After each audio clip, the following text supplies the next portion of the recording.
Welcome to This Explainer. Today, we're diving straight into something I am absolutely thrilled to talk about. We're taking a journey back in time, and not just to the prehistoric era, but through the fascinating, kind of wild history of Hollywood special effects. We're tracking exactly how extinct creatures were literally brought back to life on screen. We're going to look at the incredible artistry, the massive technological leaps, and the wildly passionate people who looked at fossil records and turned them into cinematic legends.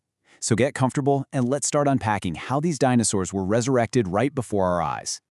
Okay, so what actually happens when you mix prehistoric giants with movie magic? Well, honestly, you get pure, unadulterated awe. I mean, for decades now, cinema has essentially been our time machine.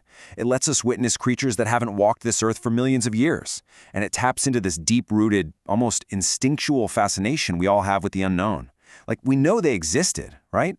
Their bones are sitting in our museums, but it's that movie magic that gives them breath, movement, and this terrifyingly real presence. And that combination is exactly what has kept us flocking to the theaters generation after generation.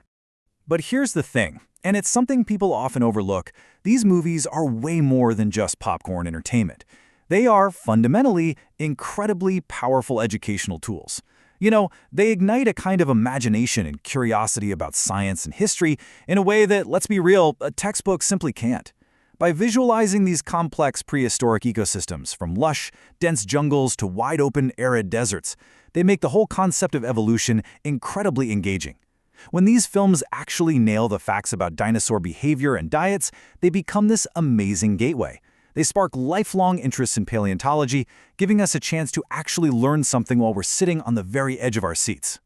Now, bringing these creatures to life didn't just happen overnight. It took a whole lineage of special effects pioneers, basically passing the baton generation after generation. It starts way back in 1933 with Willis O'Brien animating King Kong. That work deeply inspired a young guy named Ray Harryhausen. Harryhausen then takes those lessons and, fast forward to 1953, he spearheads the effects for The Beast from 20,000 Fathoms. It was his first solo feature, and it became a massive global hit. Then, decades later, another absolute master, Phil Tippett, carrying the influence of both those guys, creates Prehistoric Beast in 1985. It's just this beautiful, continuous chain of artists mentoring and inspiring the next generation. Let's actually zero in on that middle figure for a second, Ray Harryhausen. He completely revolutionized special effects with this technique he called dynamation. Before this, trying to stick a miniature model into a live-action scene was just, well, it was clunky. But dynamation? It split the live-action footage into separate background and foreground elements. Harryhausen would literally sandwich his animated models right in between those two plates. It created this incredibly seamless illusion that the model was interacting directly with the real world. And by doing almost all of this meticulous work himself, he kept total technical control and permanently changed the game for how monsters were put into human environments. And to really wrap your head around how huge Harryhausen's influence was, just listen to George Lucas. He explicitly said, without Ray Harryhausen, there would likely have been no Star Wars. That's not just some casual compliment. That is a massive cultural ripple effect. The kids who were sitting in theaters having their minds blown by Harryhausen's dynamation, they grew up to become the very directors and VFX artists who literally built the blockbuster era of Hollywood. Harryhausen wasn't just animating clay models. He was animating the imaginations of the people who would go on to define the next half-century of cinema. And that brings us right to one of those inspired kids who grew up to be an artist himself, Phil Tippett. Now, Tippett was a seasoned stop-motion magician who worked extensively on the original Star Wars trilogy.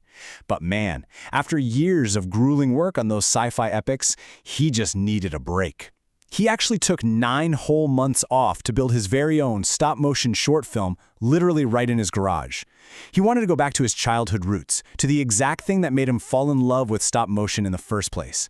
He later said it was this cathartic thing he had to do to, quote, get dinosaurs out of his system.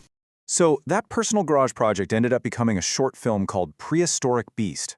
Just picture this scene. You've got a lone monoclonius grazing peacefully, totally unaware that a deadly, extremely hungry T-Rex is stalking it from the dark shadows of the forest. And what's wild is there's no dialogue here, no narration, it's just the ambient sounds of the Cretaceous, the music, and the lighting doing all the heavy lifting. It's so visceral. That peaceful grazing gets completely shattered when the killer finally reveals itself, and it kicks off this incredibly tense, fast-paced hunt. Tippett's understanding of anatomy made the whole struggle feel terrifyingly real. The absolutely crucial point here is how Tippett used this passion project to break entirely new ground. For starters, he implemented the tail-up T-Rex theory. That was huge, stepping away from that old, inaccurate trope of dinosaurs just dragging their tails around. He also experimented with these fast-paced, action-oriented camera zooms, which, if you know anything about stop motion, is insanely difficult to pull off. He gave the whole piece this very serious, almost documentary style. Interestingly enough, when he pitched it to educational platforms, they actually told him it was too scary for kids. But his dedication to realism paid off. It directly landed him a gig creating dinosaurs for a huge TV documentary in 1985. Then, boom, we hit the 1990s and we're staring down the barrel of a massive visual effects revolution. On one hand, you have the tactile, physical artistry of stop-motion animation, painstakingly manipulating miniature models frame by tiny frame. And on the exact opposite side, you have the dawn of computer-generated imagery, or CGI. CGI promised these incredibly fluid movements and pretty much limitless visual potential. Hollywood was literally standing right on the edge of a massive transition, and the movie that was about to shove them over that edge was Steven Spielberg's Jurassic Park. Jurassic Park was basically the ultimate collision of that old school and new school. Originally, Spielberg was actually going to use Tippett's stop motion, but once he saw that CGI was really truly possible, they made the switch. But here's the brilliant part. They didn't just toss Tippett aside. Because he possessed this profound, deeply studied knowledge of exactly how dinosaurs moved and breathed, they kept him on board. He used his years of stop-motion expertise to physically manipulate these digital motion capture models, literally feeding realistic organic movements into the computer, frame by frame. He was the human bridge between physical artistry and digital tech. Which leads us to, honestly, one of my favorite bits of internet culture. Because of his really unique role making sure these digital creatures moved like real animals, Phil Tippett got the on-screen credit of Dinosaur Supervisor. And over the years, this has become a legendary meme. You've probably seen it. People joking about how he completely failed at his job because he let the dinosaurs eat everyone. What's hilarious is that Tippett is totally aware of the memes. He's actually called his own title stupid, but he admits he finds the whole thing pretty funny. It's a great humorous legacy for a guy who literally helped invent modern visual effects. So, stepping back, Jurassic Park left behind this massive dual legacy. Yes, absolutely, it completely revolutionized modern visual effects. It made CGI the new industry standard, no question. But it was also this massive gateway to science. The hyper-realistic portrayal of those animals sparked a global explosion of interest in paleontology. And beyond just the dinosaurs, the story actually challenged audiences, especially kids, to grapple with the complexities of genetic engineering. It got people critically thinking about the dangers of tampering with nature and the actual ethics of scientific research. It was a thrill ride for sure, but it was also a massive conversation starter. And all of this incredible history we've been talking about, it completely paved the way for a whole new era of educational adventures.